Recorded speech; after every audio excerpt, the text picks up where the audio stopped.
donner la parole à nos deux intervenants, je voudrais donner quelques éléments de contexte sur le sujet de ce webinaire aujourd'hui. Donc, c'est un webinaire qui est organisé par la SHF en amont d'un colloque qui aura lieu dans 10 jours à Toulouse, du 23 au 25 juin.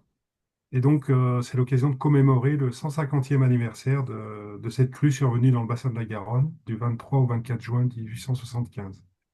Alors, c'est une crue qui est remarquable au niveau national. C'est une crue qui a généré 500 morts. C'est la catastrophe la plus importante en termes de décès sur la métropole connue. Elle est suivie par la catastrophe de Malpasset, c'était la rupture d'un barrage en 1959 avec 423 morts. Et puis il y a eu en 1930, mars 1930, sur le Tarn et la Garonne, une crue en mois de mars qui a fait 230 morts.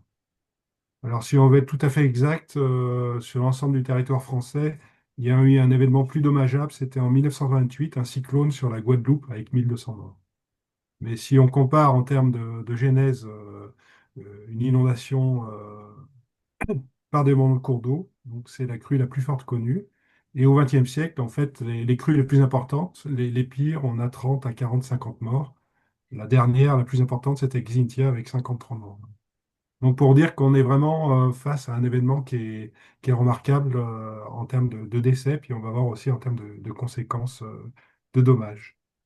Et donc aussi sur le bassin de la Garonne, c'est une crue remarquable.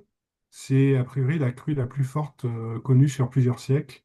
La cote à Agen, c'était par exemple 11,70 m. Et sur 6 siècles, on a eu simplement 10 crues supérieures à 10 mètres. Et en fait, elle est en deuxième position après la crue de 1435. Donc c'est vraiment un événement très fort qui a touché la ville de Toulouse et puis toute une partie du bassin de la Garonne. Donc il va être présenté par deux chercheurs de l'Université de Toulouse qui ont travaillé depuis de nombreuses années sur la Garonne et les crues. Donc je laisse la parole à Philippe Valette et Jean-Marc Antoine. Bien, merci Virginie, merci Michel. Je vais partager le PowerPoint. Euh, voilà. Hum, Est-ce qu'il apparaît chez vous? Mm. Oui. Oui, Ok, je le mets. Voilà. Donc, eh bien, écoutez, je vais enchaîner en vous présentant un petit peu ce grand taïgoat de la Saint-Jean de 1875 et pour vous mettre directement dans l'ambiance, deux images. Je vous en montrerai bien d'autres. Deux images post-crue qui montrent l'impact notamment de l'inondation sur la ville de Toulouse. Deux rues ici, à gauche c'est la rue Viguerie, à droite c'est l'avenue de Muret, mais j'en parle pas plus parce que je l'évoquerai un peu plus en détail tout à l'heure. Alors ça a été dit par Michel, le contexte notamment de cette inondation, c'est les 150 ans cette année et donc effectivement nous organisons un colloque commémoratif par rapport à cet événement dans quelques jours. Vous avez ici l'affiche du colloque en question. Et on utilise le terme daigat chez nous, hein. C'est un mot occitan qui signifie gros abat d'eau et évidemment l'inondation qui est consécutive à cet abat d'eau. Et il s'est déroulé, cet abat d'eau, le jour de la Saint-Jean, donc on l'appelle le grand Taïgot de la Saint-Jean. Donc il s'est déroulé dans la vallée et au-delà, on le verra tout à l'heure, du 23 au 26 juin 1875. Donc, dans le cadre de cette présentation, nous allons essayer d'aborder quatre points. Le premier point, on essaiera de recontextualiser la question des crues de la Garonne à travers les différents types de crues et quelques exemples au cours de l'histoire. Michel a évoqué quelques-unes d'entre elles, mais on reviendra là-dessus. On traitera dans un second point de la crue de 1875 dans le sud-ouest, parce qu'on parle souvent de la crue de la Garonne, mais d'autres parties du territoire du sud-ouest ont été touchées. Puis, troisième point, l'événement de 1875. Et on terminera par un quatrième point, ce sera Jean-Marc qui l'évoquera, je lui laisserai la parole, où il essaiera d'évoquer les réponses de la société face à cet événement majeur de 1875. Alors, le premier point sur la typologie des crues de la Garonne. Alors, ce qu'il faut savoir, c'est que certainement aujourd'hui, les crues de la Garonne, c'est un thème de recherche qui est parmi les plus connus et qui a été le plus travaillé par de nombreux auteurs. J'ai pas le temps là de faire une présentation exhaustive des travaux, mais quand même, malgré tout, vous avez un certain nombre de personnes qui ont travaillé dessus, comme Par exemple, Jules Céré, avec son ouvrage sur les débordements de la Garonne. Mais on peut évoquer aussi Maurice Pardet, qui a beaucoup travaillé sur certaines crues et qui a travaillé sur notamment le régime de la Garonne. Et puis, plus proche de nous, Roger Lambert, que certains d'entre vous connaissent peut-être, ou François Gazelle, qui ont travaillé dans les années 80 et 90. C'est la partie de droite de la diapositive, là, à travers donc différents articles sur des crues, l'histoire des crues de la Garonne. Donc, effectivement, c'est un thème qui est très connu et qui a été beaucoup travaillé sur la Garonne. Alors, au niveau de la typologie, ça c'est plutôt les travaux de Maurice Pardet. De façon classique, on a trois types de crues qui peuvent toucher la vallée de la Garonne. La première, c'est finalement les crues océaniques classiques, c'est celles que vous avez sur l'écran. Ce sont des crues qui se déroulent plutôt en hiver, entre la fin de novembre et fin mars. Et on va avoir des précipitations à la fois, vous le voyez sur la carte en bas à droite, sur les Pyrénées, mais aussi sur le Massif central à l'est. Et finalement, chaque cours d'eau va amener ses précipitations, ses eaux sur la Garonne et les inondations vont être très très fortes à l'aval du Tarn. Aval du Tarn qui est ici, alors je ne sais pas si vous voyez ma souris, mais à l'aval du Tarn, donc à l'aval de Castel-Sarrazin, ou à l'aval du Lot, là, en amont de Marmande. Un exemple, la crue de février 52, ici, avec cette image qui a été prise à Agen, ou la crue de décembre 81, par exemple. Deuxième type de crue, c'est celle qui nous concerne plus spécifiquement aujourd'hui avec la crue de juin 1875. Ce sont les crues océaniques dites pyrénéennes. Vous voyez que là, les précipitations, hein, le cercle, là, il est centré sur les Pyrénées. Donc, ce sont de très très fortes précipitations qui peuvent dépasser plus de 200 millimètres, qui vont tomber sur les Pyrénées hein, de façon très intense et provoquer un certain nombre d'inondations euh, par rapport à ces événements-là. Donc, par exemple, hein, plus de 200 millimètres en 48 heures, on verra tout à l'heure qu'effectivement, en 1075, il y a eu des précipitations très importantes sur les Pyrénées. Eh bien, l'exemple ici, c'est l'image que vous avez ici, c'est la crue de 1075, dont on parlera un peu plus en détail tout à l'heure. Et puis, il existe un troisième type de crues, qui sont les crues dites méditerranéennes. Elles se déroulent plutôt à l'automne, entre septembre et novembre, et sont en fait des précipitations très fortes sur les versants orientaux du Massif central, les Cévennes, et qui vont déborder sur le bassin versant de la Garonne et qui peuvent toucher des affluents comme l'Ariège, l'Erzvif ou le Tarn amont, et qui peuvent provoquer aussi un certain nombre d'inondations sur la Garonne. Les exemples que l'on a ici, ça a été évoqué tout à l'heure, c'est octobre 1435 ou septembre 1772. Voilà. Donc, si je fais le bilan, vous avez ici deux cartes qui confrontent en fait les trois types de crues avec la densité de la population. Vous vous rendez compte que effectivement, il y a un certain nombre de précipitations qui peuvent intervenir sur les massifs montagneux des Pyrénées et du Massif central. Et donc, c'est une configuration géographique finalement qui est assez favorable aux inondations et à la concentration des eaux. Et quand on regarde la physionomie du bassin versant, c'est un véritable entonnoir en fait. euh, à partir de ces deux massifs de montagnes que sont les Pyrénées et le Massif central. Alors, si on fait l'inventaire au cours de l'histoire, a priori, il n'y a pas de crue entre juillet et août, donc, et tous les autres mois de l'année vont être concernés par des crues et des inondations au cours du temps. Donc l'originalité de la vallée de la Garonne, c'est finalement les crues qui vont l'affecter, avec une variété géographique, vous l'avez compris, et une variété saisonnière. Mais il y a des géographes qui ont dit que, c'est la citation de Desfontaines que vous avez sur l'écran, qui ont dit que, d'ailleurs, jamais encore, semble-t-il, la Garonne n'a atteint son plein. Hein, les concordances n'ont pas encore été totales et complètes, mais de telles conjonctures ne sont pas impossibles. Donc, cette classification en trois catégories, c'est très finalement simpliste, entre guillemets, et il existe des crues qui ont des origines parfois plus complexes, on le verra tout à l'heure. Et les crues, les inondations, elles sont aussi très récentes. Vous avez deux cas ici. La crue de 2003 dans l'Agenais, crue qui a permis, entre guillemets, d'inaugurer ce système de protection de crues là, à Saint-Pierre de Gobert à Agen. Et puis, plus récemment, la crue de 2013 dans les Pyrénées qui a fait un certain nombre de dégâts, ici avec l'image de Saint-Béat. Et puis les crues hybrides, c'est celle de mars 1930, par exemple, où on a des précipitations d'origine océanique qui sont très abondantes et avec de très fortes averses sur la montagne noire qui vont provoquer, je crois que Michel l'a dit, de très forts dégâts dans la vallée du Tarn. Vous avez ici une représentation en Montauban et cette couverture, hein, des inondations du Midi en mars 1930, les paisibles rivières devenues des torrents de ruines et de morts. Bon, voilà. Donc ça, c'est une crue hybride qui n'est pas classé dans les trois que je vous ai montrés. Et puis il a été évoqué la chronologie des inondations. Voici une chronologie sur Agen. Vous voyez que la fréquence est quand même assez forte. Et vous avez en noir, hein, les 7 inondations à Agen qui sont supérieures à 10 mètres. Et vous repérez ici la crue de 1075 qui à Agen effectivement a atteint 11 mètres 70. La hauteur des crues, elle va varier en fait en fonction des lieux. Enfin, le record de hauteur de crue va varier selon les lieux où on se situe. Si je regarde ce tableau ici, la crue la plus importante à Toulouse, c'est celle effectivement de juin 1875. À Agen, c'est celle de 1435, hein, 12 mètres 50, c'est quand même assez colossal. Et à Langon, qui est beaucoup plus à l'aval de la vallée, elle est à 12 mètres 57, c'est la crue du 7 avril 1770.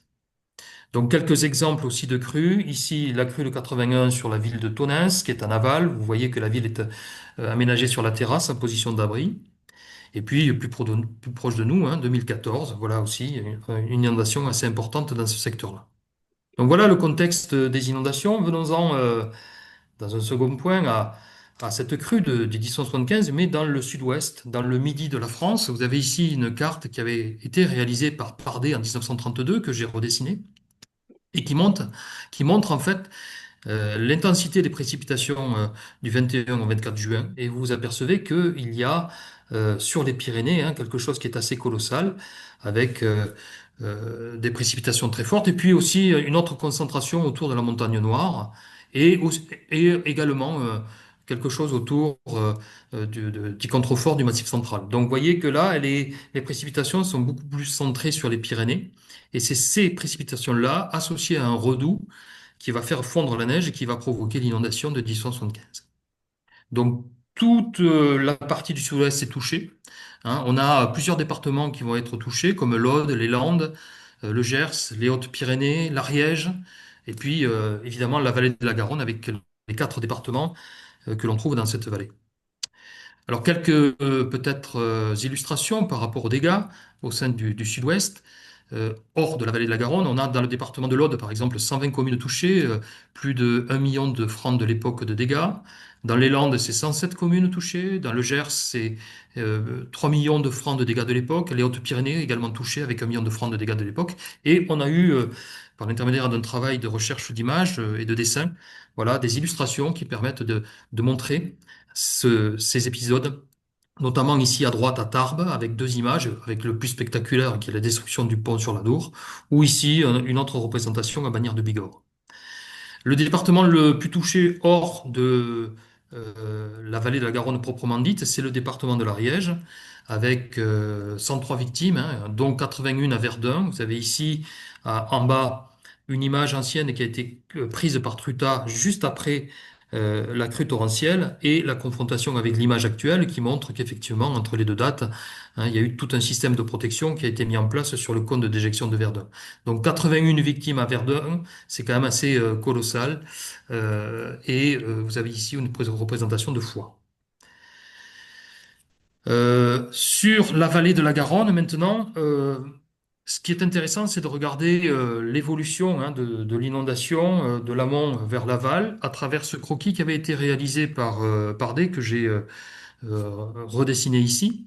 Ce qui est intéressant, c'est de regarder la courbe qui est en rouge, qui est l'hydrogramme de crue à Toulouse, mais qui a été pris non pas au Pont Neuf, mais à l'embouchure du canal du Midi, puisqu'il y avait une station qui était là-bas. Et donc le niveau était de 8,79 m à Toulouse, avec un maximum entre allez, 21 h, 22 h. Et ce que l'on voit, c'est que en fait, l'origine de la crue à Toulouse, elle est liée aux courbes qui sont en pointillé, qui sont extrêmement pointues, avec un apport, vous le voyez ici, de la Haute-Garonne, Caser. Donc ça, c'est la partie de la vallée en amont de la Garonne, et puis également des apports très importants sur la vallée de l'Ariège, là, ici. Donc, en fait, on voit bien cette origine pyrénéenne ici, hein, à travers l'apport de l'Ariège et de la Garonne. Et de l'autre côté, si on regarde plutôt en dessous, si on regarde le Gers, les apports du Gers et les apports du Tarn, on voit qu'ils sont quand même beaucoup moins importants que les apports de la Garonne et de l'Ariège. Donc, ça, c'est très intéressant à noter. Et puis, on s'aperçoit que à partir de la ville de Toulouse, donc la courbe rouge, vous avez un certain nombre de courbes bleues qui apparaissent, qui vont montrer hein, le décalage de l'onde de crue, avec un maximum à 11,70 m ici, entre 20 h et 21 h, un jour plus tard, le 24 juin à Agen. Euh, Quasiment un jour plus tard, mais pardon, un jour plus tard, mais un décalage ici avec un niveau qui est quand même supérieur à 12 mètres à Marmande, et puis à l'Aréole, qui est vraiment à Laval et dans le département de la Gironde, un niveau qui commence à s'abaisser et une crue dont le maximum se trouve le 26 juin. Donc ça, c'est très intéressant de montrer hein, cette évolution hein, de l'onde de crue dans toute la vallée. Alors, quels sont les dégâts dans la vallée de la Garonne? Ils sont assez considérables. Je crois que Michel a parlé de crues remarquables au niveau national. Mais alors, si on regarde par rapport aux différents départements, vous avez dans la Haute-Garonne, alors je ne vais pas tous les détailler parce que sinon ça prendrait trop de temps, mais dans la Haute-Garonne, c'est 330 victimes, hein, ce qui est quand même assez considérable, 2600 maisons détruites. Le Tarn-et-Garonne, c'est 31 communes touchées et 116 victimes. D'ailleurs, on trouve assez peu de choses sur le Tarn-et-Garonne, comparativement parlant à la Haute-Garonne, quand on fait des recherches dans les archives. Le Lot-et-Garonne, c'est 30 victimes, 60 communes touchées, et puis la Gironde, pas de victimes et 54 communes touchées. Donc en fait, vous voyez que le déplacement de l'onde de crue, hein, on le retrouve finalement un petit peu ici avec l'importance des victimes par rapport aux différents départements. Michel, tu as dit 500 victimes. Si on fait le total en ajoutant la vallée de l'Ariège, c'est 574 victimes, 6900 maisons détruites. Donc, vous voyez, c'est quand même assez colossal comme événement pour la France. Quelques illustrations. Agen, hein, on a parlé de la hauteur de l'eau à Agen, 11,70 m, ici avec une gravure qui montre la place Jasmin. Ceux qui connaissent la ville d'Agen reconnaîtront les lieux. Et puis quelques représentations aussi qu'on retrouve dans la presse, comme dans le Monde illustré, de dégâts au niveau de la ville d'Agen. Ici, par exemple, c'est pas très loin du port, c'est pas très loin de la passerelle, hein, la passerelle que vous retrouvez ici. Et puis d'autres illustrations que je trouve très intéressantes qu'on peut retrouver, ce sont des dessins des campagnes de Toulouse, et principalement les villages en aval de Toulouse. Le village de Fenouillet, par exemple, ici en haut à gauche, qui a été particulièrement touché et détruit par la crue. Et toutes ces illustrations que vous avez là, elles sont dans le monde illustré et l'illustration, et elles nous montrent à chaque fois ben, des hommes qui sont sur les toitures ou en position parfois un peu scabreuse, hein. Ici, vous voyez les animaux qui sont sur les toitures. Alors c'est peut-être ce type d'illustration qui a inspiré Zola, puisque vous savez, je ne sais pas si vous le savez, mais Zola a écrit une nouvelle qui s'appelle L'Inondation, et qui est en fait l'expérience d'une famille d'un petit village de Saint-Jory. Saint-Jory qui est pas très loin d'ailleurs du village de Fenouillet. Zola est pas venu hein, dans la région. Il a, à mon avis, il s'est inspiré pour écrire sa nouvelle des illustrations que vous avez sous les yeux. Et puis venons-en à Toulouse. Troisième partie, la crue de 23 à 24 juin 1875 à Toulouse. Quelques images, trois images ici, là, hein, qui vous montrent la force de cette crue à Toulouse. Ici, la rue Viguerie, ça c'est une image de Truta. On a pu la, la sourcer en faisant des recherches avec le muséum où on voit effectivement que ce bâtiment s'est effondré sur lui-même. C'est la même chose ici sur la rue Viguerie et c'est la même chose ici sur la rue des Menuisiers, tout simplement parce que beaucoup de maisons de l'époque étaient construites en terre, en adobe, et l'eau avec l'adobe permettait plutôt de fragiliser les murs et les maisons ont eu tendance à s'effondrer plus facilement. Donc on a travaillé avec un certain nombre de collègues à essayer de faire l'inventaire des images. On en a trouvé 263 images anciennes dans différents dépôts d'archives. Et sur ces 263 images, vous avez 227 images qui montrent des gravats et des destructions. Hein, donc véritablement, les photographes ont pris des photographies après l'événement. Et par exemple, ce que nous avons fait avec mes collègues, c'est un travail de rephotographie à partir des images anciennes. Vous avez ici le même site, hein. Vous retrouvez ici le point de repère. Ici, on voit bien la façade par rapport à aujourd'hui, hein. Et ces images-là vont faire l'objet d'une exposition qui sera mise en place et visible lors du colloque dont nous avons parlé avec Michel tout à l'heure. Vous avez ici l'affiche, hein, de l'exposition. Et à chaque fois, il y a plusieurs sites où nous avons fait des refotographies. Ce qui est spectaculaire ici, sur cette rephotographie, c'est véritablement, hein, l'urbanisation qu'il y a eu derrière, alors que en 1875, ces allées Charles-de-Witt ont été considérablement touchées. Alors, cette crue du 175, comment l'illustrer? Les photographies, en fait, elles nous montrent quasiment que des images de destruction et nous avons heureusement quelques illustrations, quelques gravures. La plus connue, c'est celle-ci, qui nous montre le niveau de l'eau qui est atteint lors de cette inondation à Toulouse. Alors, évidemment, celle-ci, elle est colorisée. Et elle est en partie vraie, en partie fausse. En partie vraie parce qu'on a des textes de 1875 qui nous disent que effectivement il y avait beaucoup de personnes qui étaient sur les quais en train de regarder le flot inondant. Et puis elle est en partie fausse parce que sur le pont Neuf que vous avez ici, on aperçoit certaines personnes. Et le pont Neuf a été barré, il était inaccessible à partir du moment où le pont Saint-Michel a été détruit. Et on voit que le pont Saint-Michel ici est détruit. Donc en fait, là, la personne qui a fait cette représentation, eh ben, il a un peu surinterprété les choses, ce qui veut dire que le pont Saint-Michel n'était pas du tout accessible à partir d'un certain moment. Et puis c'est une représentation classique d'une catastrophe, hein, avec tout son lot, hein, de cadavres ou de débris. Je pense que en termes d'illustration du niveau de l'eau de 1075, cette représentation que vous avez là, qui est tirée de la Semaine des familles, elle est peut-être la plus réaliste que la précédente. Pourquoi? Parce qu'en fait, lorsque l'inondation est survenue à Toulouse, il n'a fait que pleuvoir. Et c'est peut-être la raison pour laquelle les photographes n'ont pas pris d'image. Hein, il n'a fait que pleuvoir et la pluie s'est arrêtée à la fin de la soirée. Et donc vous avez ici, là aussi, une représentation de ce niveau d'eau. Alors peut-être venons-en maintenant au déroulé de la crue. Je reprends ici l'hydrogramme de crue que je vous ai montré tout à l'heure et je vais essayer de vous montrer le déroulé progressif de cette crue à Toulouse. Le mercredi 23 juin à 8 heures, par exemple, les premiers secteurs qui ont été inondés et détruits, c'est ce qui se passe en amont de Toulouse avec le Port-Garot et le quartier Saint-Michel. Et vous avez ici, par exemple, une image qui montre le niveau atteint et les premières destructions dans ce quartier. Deuxième étape, c'est ce qui se passe à 11 heures le 23 juin avec un niveau d'eau qui est de 6,50 m et qui va inonder, on le voit sur la carte à droite, le quartier de Tunis, qui était un quartier pré-industriel avec beaucoup de minoteries, d'activités pré-industrielles. Et vous avez ici une illustration qui montre des opérations de sauvegarde dans le quartier de l'île de Tunis.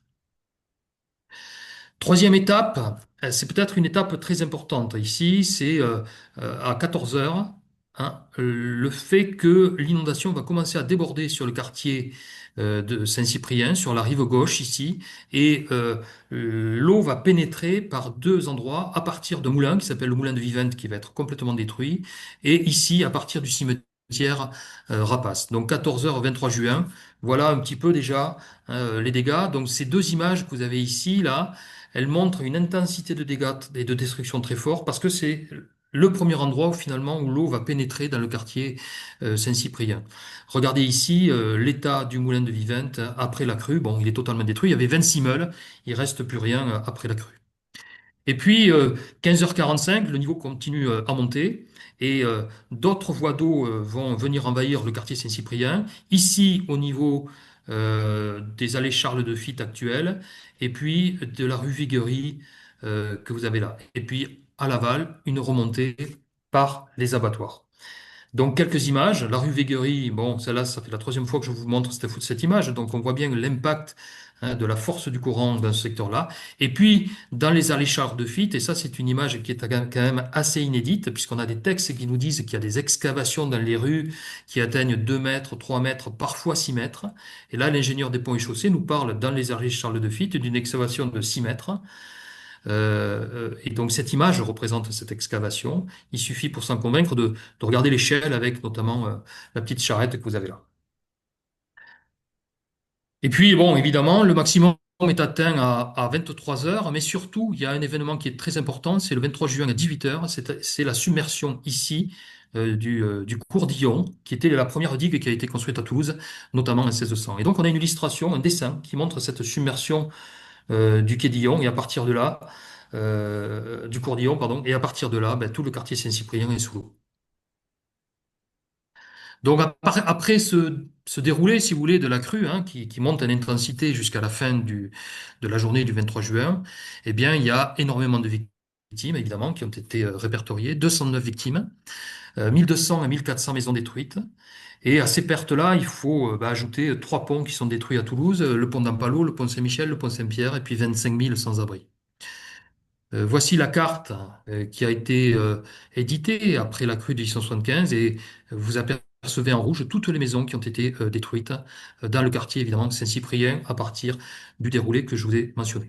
Alors il y a toute une série de textes, j'ai pas le temps de le faire, mais de le citer, mais il y a toute une série de textes qui montrent un peu l'intensité des dégâts dans le secteur. Et puis évidemment hein, les victimes, à la fois des dessins, des illustrations, et puis surtout chaque victime a été photographiées pour pouvoir les identifier. Donc vous avez ici une planche qui est conservée aux archives municipales. C'est un peu particulier, mais effectivement, hein, il fallait pouvoir identifier ces victimes-là. Et elles ont toutes été enterrées à la hâte, ces victimes, dans le musée, pas dans le musée, dans le cimetière de Terre-Gabade. Et vous avez aussi une image qui représente cet enterrement.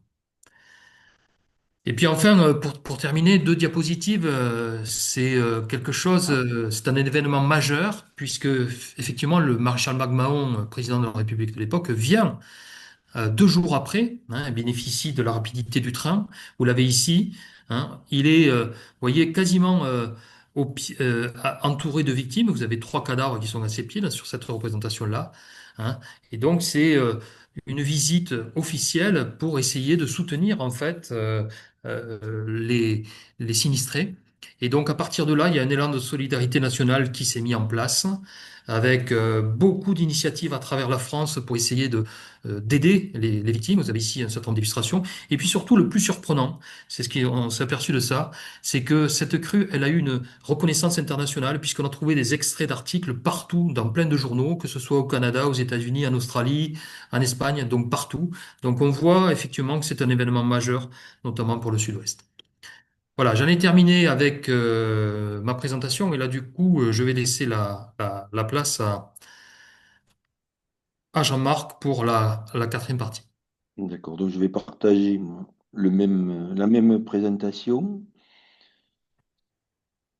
Voilà. Euh, tu, tu, tu.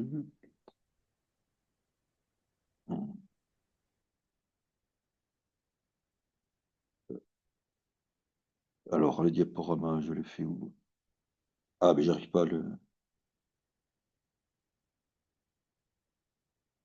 à le lancer. Ah, voilà.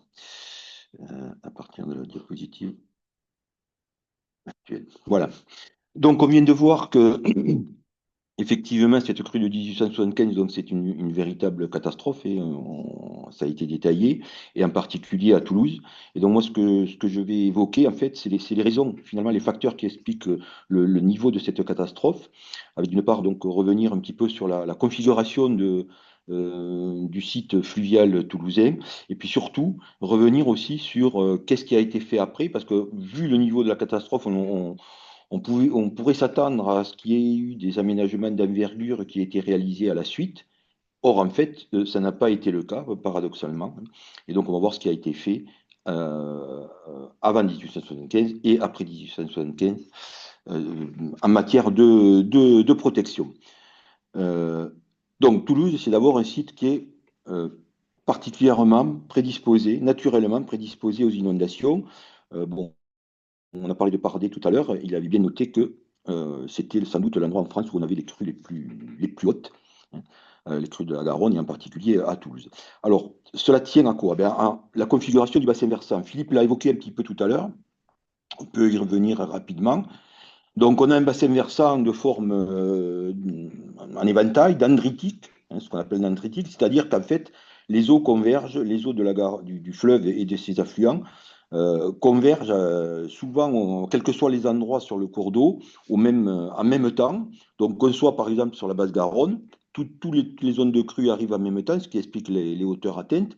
Sachant que la situation la pire, ben, c'est bien celle de Toulouse, parce que non seulement elle conjugue Toulouse conjugue cette disposition du bassin versant à l'amont en éventail, mais en plus, on est au pied des Pyrénées, et donc la Garonne garde des caractères un petit peu torrentiels encore, avec des vitesses d'écoulement assez élevées, avec des hauteurs d'eau, des montées de crue très rapides, etc.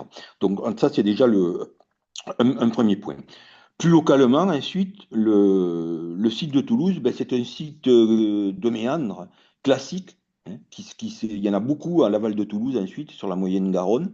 Donc, c'est l'un des premiers dans cette configuration-là. Donc, un site de méandre qui associe une rive droite ici en coupe, donc le centre, le Toulouse romaine est là, hein, une rive droite qui est en fait sur un palier alluvial qui est au-dessus des inondations, qui n'a jamais été inondé en fait, et parallèlement une rive gauche sur laquelle est le quartier de Saint-Cyprien dont on a parlé, qui elle va être préférentiellement inondée.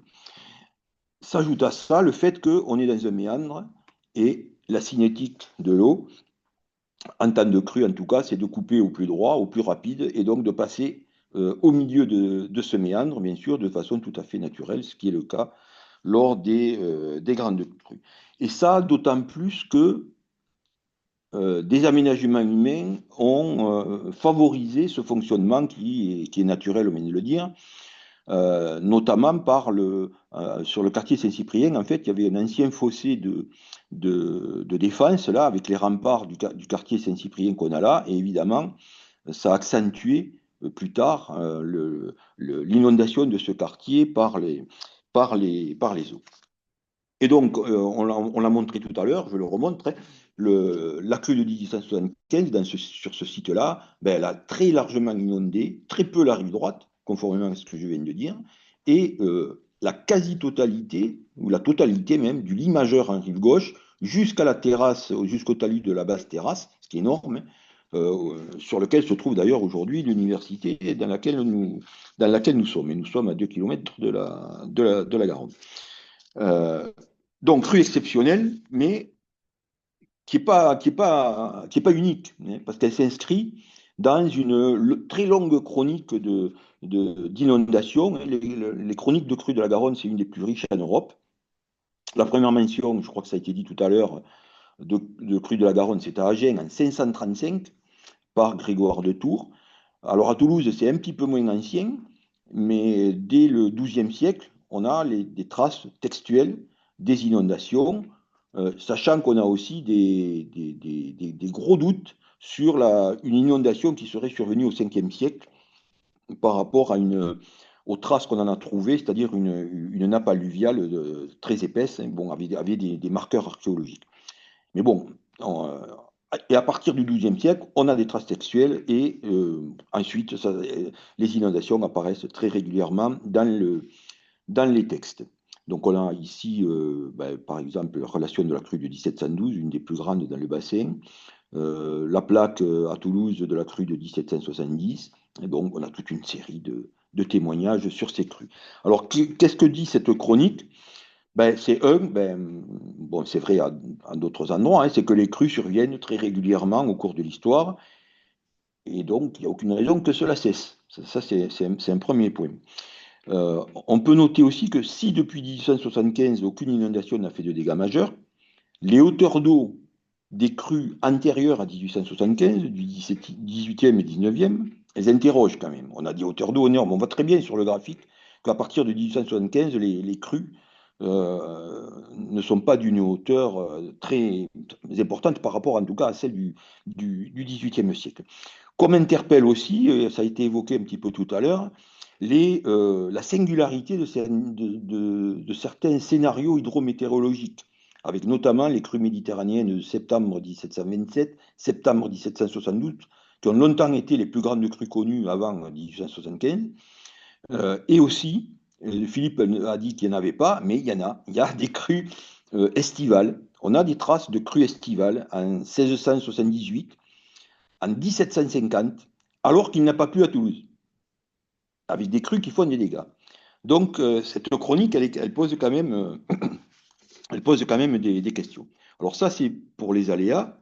Euh, Ensuite, parallèlement, et qui explique pourquoi le site de Toulouse est soumis à un fort risque, c'est que, comme ailleurs en France, l'évolution de l'occupation du sol a fait que, dans les zones inondables, a fait que la vulnérabilité n'est allée qu'en s'aggravant, en quelque sorte, puisque Toulouse romaine et médiévale, à peu près, est hors eau, en rive droite ici, donc il n'y avait pas de risque. Et puis à partir du XVIIIe siècle, la ville s'étend en auréole, et notamment dans cette rive gauche très inondable, là, dans le lobe de Méandre. Donc, ce qui explique aussi le niveau de dégâts, hein. Il y a des dégâts parce qu'il y a des enjeux, évidemment, qui se sont multipliés dans cette zone-là. Donc, l'histoire et la géographie bah, nous montrent que, tant du point de vue de l'aléa que du point de vue de la vulnérabilité, Toulouse est soumise à un risque important d'inondation. Alors, paradoxalement, par rapport à ce risque très ancien, très important, ben, les interventions humaines, finalement, de réduction du risque sont relativement tardives, même si, aujourd'hui, ces interventions marquent fortement les paysages fluviaux de la Garonne. Donc, on voit qu'il y a des aménagements qui sont réalisés assez tardivement par rapport à d'autres endroits, hein. La Loire, par exemple, au XVIIe siècle, c'est quand même assez tardif. Jusqu'à aujourd'hui, hein, en 2020 encore, on a des aménagements des berges, des digues qui sont réalisés.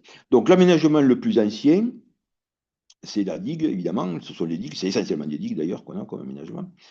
Et la digue la plus ancienne, c'est celle dont a parlé tout à l'heure Philippe, la digue du cours des Ormes, donc vous avez sur la carte là, mais qui est ici également.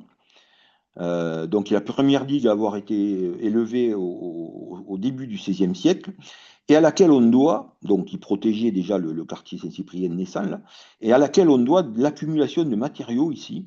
Elle a eu un rôle au-delà de la protection, c'est qu'il y a des matériaux qui se sont accumulés. On est dans la rive convexe du Méandre, donc c'est là que ça s'accumule.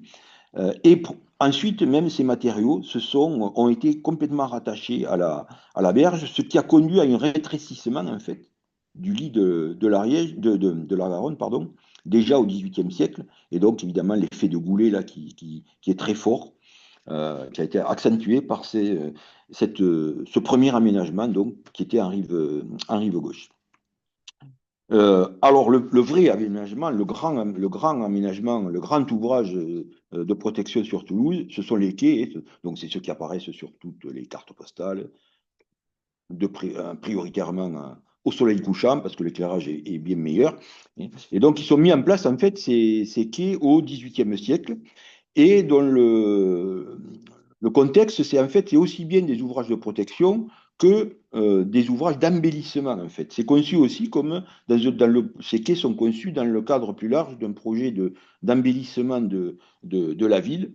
Et donc, il y a une architecture très recherchée. D'ailleurs, même il y a des ports fluviaux, on voit ici le port de la Dorade, qui sont associés à la construction de ces quais et qui ont aussi une architecture très, très recherchée. Donc, il y a deux ports fluviaux en rive droite et il y en a un en rive gauche également. Donc, qui marque bien cette envie d'embellir la ville. Donc, ensuite, l'essentiel est là, en fait. Enfin, en tout cas pour les périodes anciennes, puisque qu'est-ce qu'on observe ensuite? Ben, c'est juste au XIXe siècle où il y a quand même des grandes crues. On observe juste la consolidation du quai de Tunis. Donc Tunis, c'est cette île, alors je l'enlève là, qui n'existe plus aujourd'hui, hein, qui est liée en fait à la présence d'un canal. Là, ce bras-là de Garonne, c'est un canal de décharge des moulins du château qui n'existe plus aujourd'hui. Et donc cette île, ben, elle a été soumise évidemment dans la berge concave du Méandre, très soumise à chaque crue, à des dégâts assez importants. Donc ça s'est fait en 1850. Survient là-dessus la crue de 1875 et rien n'est fait. Il y a beaucoup de projets qui sont pensés, notamment celui de l'ingénieur des ponts et chaussées Penariès en 1917, qui lui, par exemple, proposait de déjà détruire le pont neuf qu'on a ici, détruire l'hôtel-Dieu Saint-Jacques ici, et ouvrir un bras de décharge de la Garonne dans le quartier Saint-Cyprien pour soulager, en gros, le bras principal, le lit principal, lors des inondations. Et donc, il faut attendre en fait 1952 pour que des aménagements nouveaux par rapport à ces quais du XVIIIe siècle soient mis en place. Et donc, la crue de 1952, qui pourtant est bien en deçà de celle du XIXe siècle et du XVIIIe siècle, puisqu'elle atteint seulement, entre guillemets, 4,51 m. Et donc, à la suite de cette crue, ben, d'abord, le comblement de la Garonnette. La Garonnette, c'est ce bras qui isolait l'île dont je viens de parler, l'île de Tunis de la Berge, on va dire, qui était en fait un canal de décharge de fuite de moulins. Donc, ces moulins n'existant plus, on a comblé ce lit qui était devenu un cloaque d'ailleurs, à force. Et donc, ça a été une façon aussi de sécuriser cette ancienne île de Tunis. Donc, ça s'est fait en 1954. Et puis, on fait surtout, qu'est-ce qui se fait à partir de 1955? Ben, c'est l'endiguement moderne que l'on connaît aujourd'hui, hein, qui est très, qu'on voit très bien dans le paysage, qui marque très fortement les paysages fluviaux toulousains. Et donc, les digues sont construites sur 16 km, 2 fois 8 km, donc au bord de la Garonne, dans toute sa traversée de Toulouse. Et puis, l'ensemble a été parachevé plus récemment. Alors, ces digues ont été rénovées, bien sûr, tout récemment, en 2015-2020, dans le cadre en fait, de la cession de la gestion des digues de l'État vers le Toulouse Métropole. Donc, avant de restituer ces digues, l'État a participé au financement de la réfection de la totalité des digues là, dans la traversée de Toulouse, avec donc un échéancier euh, régulier entre 2015 et 2020. Et puis, au-delà de ces ouvrages-là, il y a eu quelques aménagements ponctuels assez récents, donc qui datent depuis les années 96, je crois, les premiers. Donc les bâtards d'eau, notamment la Garonnette, hein, ce qu'on voit ici, c'est la Garonnette, là, et c'est la partie aval de la Garonnette, au moment où elle revenait, où ce bras d'eau revenait dans la Garonne, et où donc là, qui pourrait être inondé par retour d'eau quand la Garonne est en crue, donc il y a un bâtard d'eau. Ici, c'est l'entrée du port Viguerie. Également, on a ça. Et puis, on a aussi des stations de relevage qui sont installées à 2 ou 3 endroits autour de Toulouse. Donc, qui sont des aménagements beaucoup plus ponctuels. Alors, pour revenir à cet endiguement généralisé, euh, il est dimensionné pour faire face à une crue de type 1875, c'est-à-dire 7000 à 7500 mètres cubes secondes. Et malgré les controverses qu'il y a aujourd'hui autour des digues, on voit mal comment on pourrait s'en passer aujourd'hui, à Toulouse en tout cas. Alors pour conclure maintenant, la grande question, donc celle qui s'est systématiquement posée et qui sera posée tout au long du colloque et même avant et puis après aussi également, c'est est-ce que cette crue de 1875 peut se reproduire à Toulouse? Alors la réponse, ben, c'est oui, bien sûr. Pourquoi? Ben, parce que les configurations hydrométéorologiques qui ont produit on n'a pas tout vu non plus. Elle pourrait se produire aussi en version aggravée, avec la concomitance de plusieurs types de crues, hein, et ce, qu'il y ait changement climatique ou pas. Donc, plus trivialement, on sait aussi que tout niveau ou débit atteint peut être égalé, voire dépassé à un moment ou l'autre, hein. Donc oui, cette crue, elle est possible. Par contre, ce qui est positif, c'est que les conditions d'écoulement ont changé depuis le 19e siècle. La Garonne s'est chenalisée, les îles ont disparu, enfin en tout cas une grande partie, et elle s'est légèrement surcreusée, ce qui fait que la crue de 1875, qui atteignait 8,32 m en 1875, aujourd'hui, elle atteindrait une hauteur de 7,60 m. Ce qui est déjà pas mal quand même, ce qui est beaucoup, et il pourrait y avoir d'ailleurs des dégâts, ou des dysfonctionnements en tout cas, avant d'atteindre ces 7,60 m. Et puis surtout, pour terminer, la société actuelle, elle est bien mieux préparée, hein, par rapport à celle de 1875. On a évoqué la qualité des constructions, mais on a aussi toute une série d'outils et de procédures qui visent à anticiper et à préparer la population à la crise. Des choses bon, qu'on connaît, un PPRI qui a été mis en place en 2011 et qui a l'originalité de tenir compte non seulement de l'aléa inondation, mais d'un suraléa rupture de digue. Donc, qui est une façon de prendre en compte en fait tous les scénarios. Ensuite, on a l'information et la préparation des populations avec l'entretien de tout ce qui peut entretenir une culture du risque, les repères de crues, les animations autour notamment donc, du cinquantenaire. On a, comme dans toutes les villes, les communes où il y a un PPR, un DICRIM, donc document d'information sur les risques majeurs, qui est très dense, hein, comme document. On a la mise en place d'un plan familial de mise en sûreté qui existe. Et puis, on a un système d'alerte de masse aussi, par téléphone. Et puis le PCS, qui lui aussi anticipe la gestion de la crue.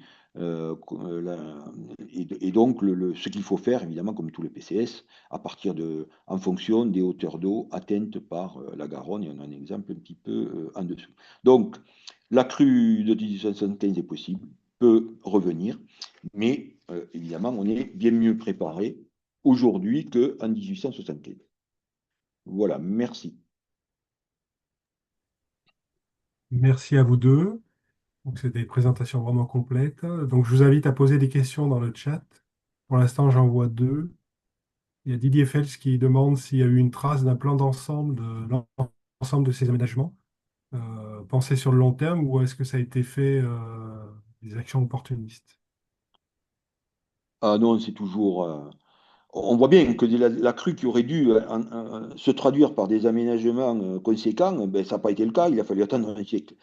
Donc c'est un petit peu des opportunités. Au XVIIIe siècle, le cours des Ormes, c'est l'archevêque Lomini de Brienne, il me semble, qui a mis en place cette digue. Il devait y avoir des établissements religieux, je présume, à ce moment-là. Les quais, alors là, c'est une politique de la ville, mais qui dépasse le risque inondation. C'est ça la particularité, hein.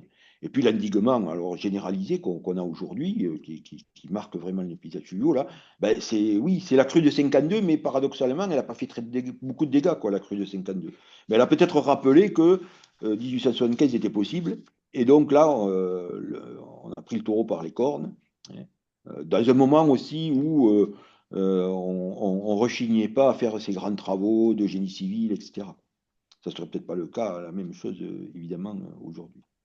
Et puis là, il y a le contexte récemment de la cession, ce qui n'est pas une mince affaire, de la gestion des digues de l'État vers la commune. Et ça explique pourquoi il y a eu ces rénovations très, très récentes de digues. Il faut dire aussi que durant la période médiévale moderne, il y a des remparts. Je crois que Jean-Marc l'a montré sur certains plans. Il y a des remparts qui peuvent aussi servir en quelque sorte de protection. Donc les digues modernes en béton que Jean-Marc a montré, c'est aussi un moyen d'essayer de protéger ces nouveaux espaces qui se sont urbanisés au XXe siècle. Donc il n'y a pas véritablement de plan d'ensemble, à part ce projet d'embellissement du XVIIIe qui lui a été pensé. Mais à cette époque-là, la ville de Toulouse était beaucoup moins étendue que ce qu'elle est aujourd'hui.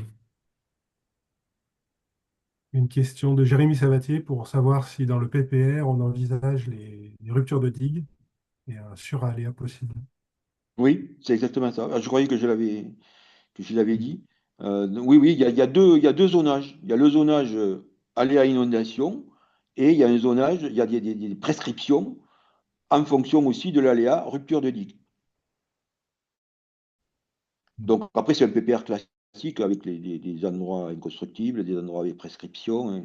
Mais on a tenu compte de là où c'était possible, de cette suraléa rupture de digue. Donc ça va au-delà du simplement l'inondation, quoi. l'aléa Hmm. inondation au sens strict. Une question Après, sur la... c'est Ouais. oui. Non, vas-y. Après, c'est difficile de maintenir l'urbanisation, enfin de contrôler dans une zone, on est au centre de Toulouse, quoi, en gros, là. Donc, Hmm. c'est extrêmement difficile de contrôler, de réduire, de faire en sorte de ne pas augmenter la vulnérabilité, quoi, en gros. Une question sur la partie d'origine nivale dans la crue de 1875 et moi je l'étends sur le fait que est-ce que avec le changement climatique, ces modalités pourraient changer ou pas? Alors, il y a, bon, c'est toujours difficile sur des événements anciens comme ça, mais effectivement, tous les témoignages disent qu'il avait neigé un petit peu avant et que donc ce manteau neigeux tardif, donc, puisqu'on est quand même arrivé. Il avait neigé sur les versants pyrénéens, hein, bien sûr, en altitude, et que ce manteau neigeux a participé à la crue. Mais de mémoire, je ne sais, je crois que c'est Parlé hein, qui dit, bah, en fait, c'est quelques centimètres, quoi. C'est pas un apport fondamental. Moins que, par exemple, l'apport nival qu'il y a eu dans les crues de 2013, là, récentes, dans les parties pyrénéennes, dans le cours pyrénéen de la Garonne, où là, l'apport nival a été plus conséquent, sans pour autant être majoritaire, mais a été plus conséquent. Mais la crue de 2013, elle s'arrête dès que la Garonne est dans la plaine, il n'y a plus de crue. Voilà, c'est peut-être plus sensible sur la Voilà. partie amont et à Toulouse moins. Une question, est-ce que sur les modalités de gestion des déchets suite à la crue? Parce que par exemple, je me rappelle la crue de la Seine 1910 à Paris. Non, moi, Je crois j'ai que la pas. Seine, la Seine était Oui, oui. une poubelle où on déversait Oui, il y a des sur le photos, pont. c'est vrai qu'on voit des photos à Paris où ils déversent les déchets dans la Seine. Non, moi, j'ai pas trouvé, je sais pas toi, Jean-Marc, mais moi, j'ai pas trouvé de texte parlant des déchets. Ça serait un vrai sujet quand même, hein. Ben, le courant était quand même très fort. Je pense que tout ce qui était... Bon, ça atterrit quelque part, évidemment. Mais sur Toulouse, il n'a pas dû s'échouer grand-chose, en gros. Non, après, ce qu'on voit sur les images anciennes, ce que l'on voit, c'est que là où il y a des espaces qui sont plus aérés, des places, etc., bah, vous avez l'accumulation de débris, comme on voit un petit peu là sur l'image qu'a laissé Jean-Marc, mais on voit l'accumulation de débris. Donc, mais au-delà de ça, moi, j'ai pas trouvé de texte mentionnant une gestion particulière de ces déchets. Non, c'est vrai.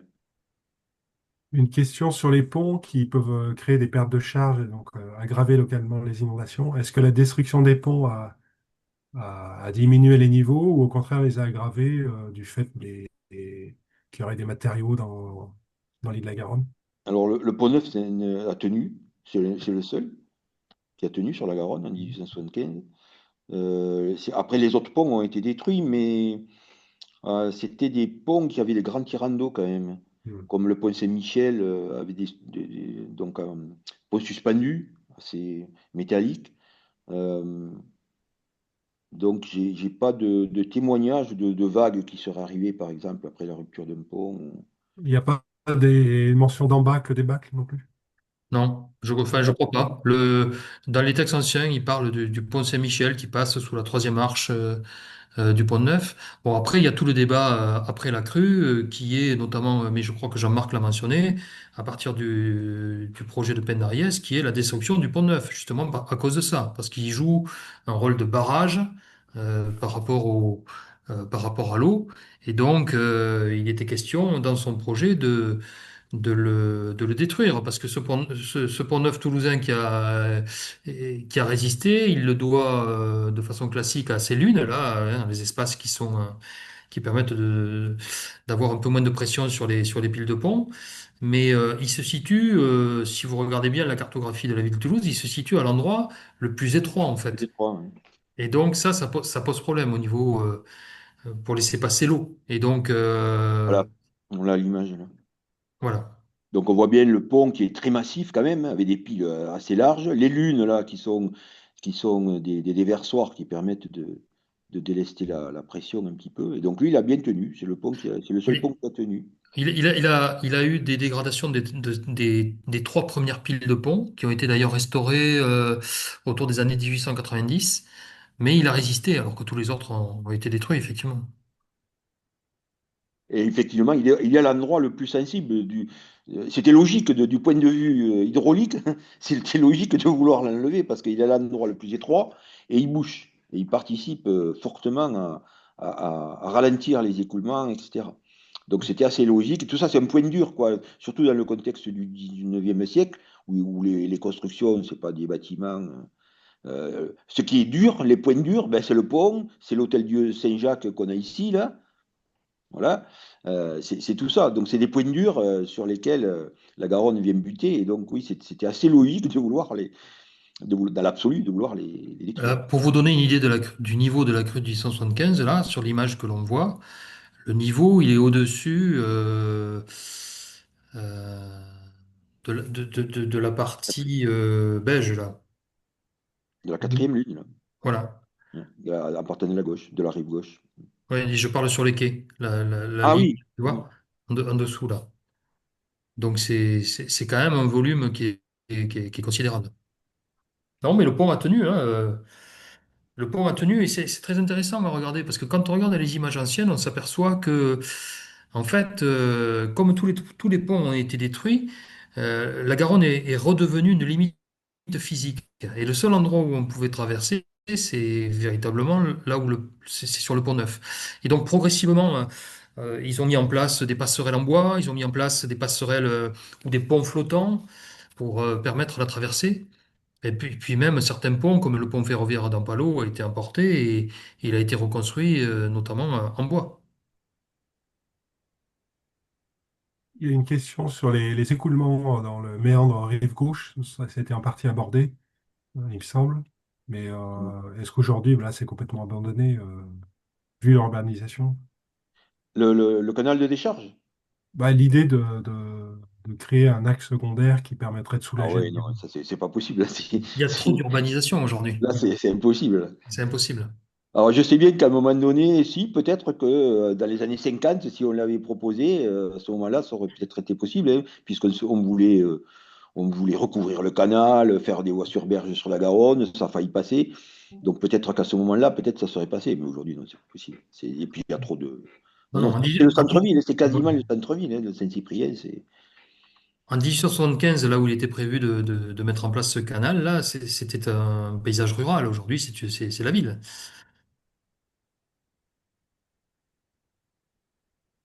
Alors après, c'est plus des commentaires. Didier Fels là, qui a dit que l'aléa PPR de Toulouse, c'est la superposition de plusieurs types d'aléas. D'abord sans débordement, puis après rupture de digue. Et Oui. puis après, on prend en compte la typologie du bâti et sa capacité à résister au courant, vitesse de courant. Ah oui, oui, après, dans le détail, je ne rentre pas dans le détail, que je connais mal d'ailleurs, des prescriptions, C'est- etc. Oui, non, la question du bâti, c'est assez rigolo de regarder un peu les textes anciens, parce que on voit effectivement que les matériaux étaient très, comment dire, très fragiles par rapport à la crue de 1075. Et donc, vous avez dans les journaux bah, des gens qui font des publicités pour utiliser leurs matériaux, leur béton. Et si vous êtes sinistré, vous avez le droit à tel pourcentage de remise. Donc, c'est assez rigolo. Après, une Après, question. Ouais, vas-y. le PPR, il est assez tardif finalement aussi, hein. 2011, c'est pas vieux, quoi, hein. C'est pour une ville avec un risque aussi important, hein. Donc ça posait problème quand même, évidemment, de faire un PPR à Toulouse. Une question sur l'ancien seuil du Bazac qui a été détruit par la crue de 1709. Il a été reconstruit.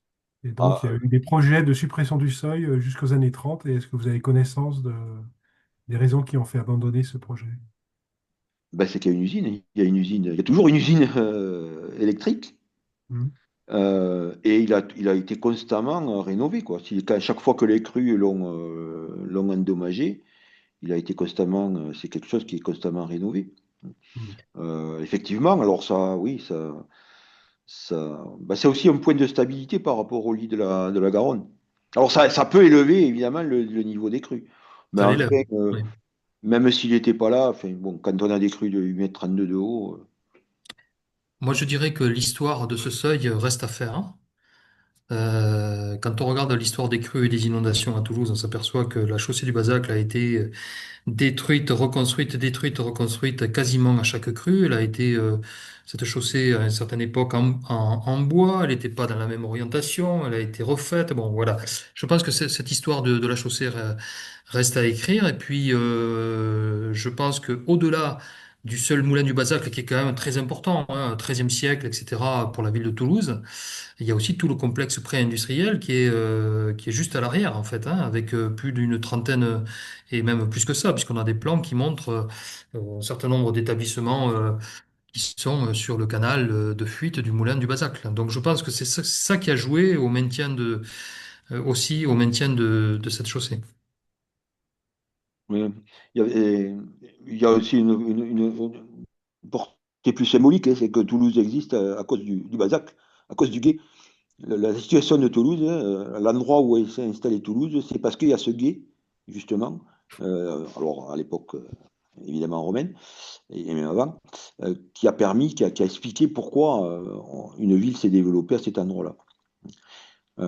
Et puis l'intérêt, le Bazac aussi, par rapport à ce que vient de dire Philippe, il faut savoir quand même que le Bazac, les moulins du Bazac, c'était quelque chose de très particulier. On considère que c'est la première société par action en Europe, parce que justement, ça fonctionnait comme ça.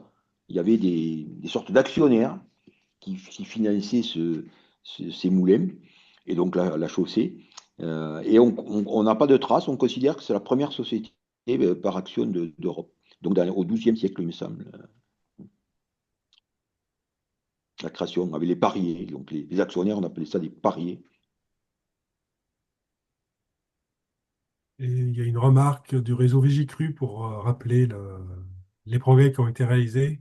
Oui, Bon, je ne l'ai pas dit. voilà, prévision météorologique, J'avais prévu de le dire, et puis bon, prévision Vigicru des côtes et après service de protection civile.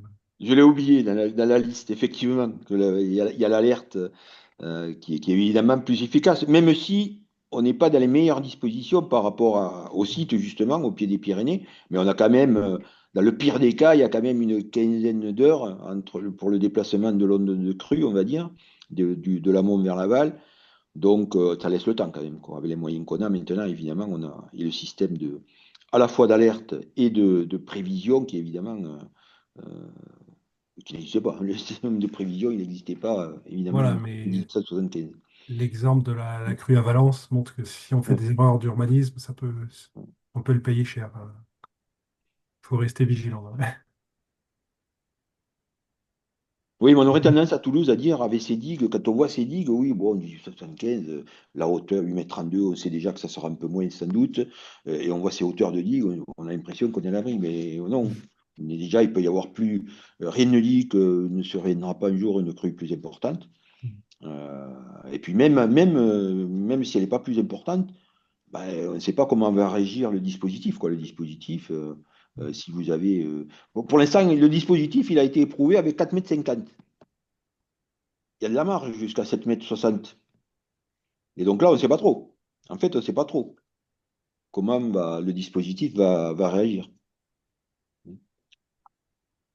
Il a pas été mis à l'épreuve, en fait, ce, Hmm. ce système. Voilà, donc c'est à peu près tout pour les commentaires. Moi, vraiment, je vous invite, pour ceux qui sont intéressés par cette crue, à venir au colloque dans 10 jours. Il est toujours possible de s'y inscrire. Et donc, le programme sera vraiment intéressant. Il y aura 2 jours de communication et puis une visite de terrain en Ariège, plus le soir aussi des visites dans Toulouse. Donc, je pense que ce sera assez instructif. Oui, l'excursion dont parle Michel, c'est une visite au niveau du village de Verdun-sur-Ariège que j'ai évoqué tout à l'heure, très très rapidement.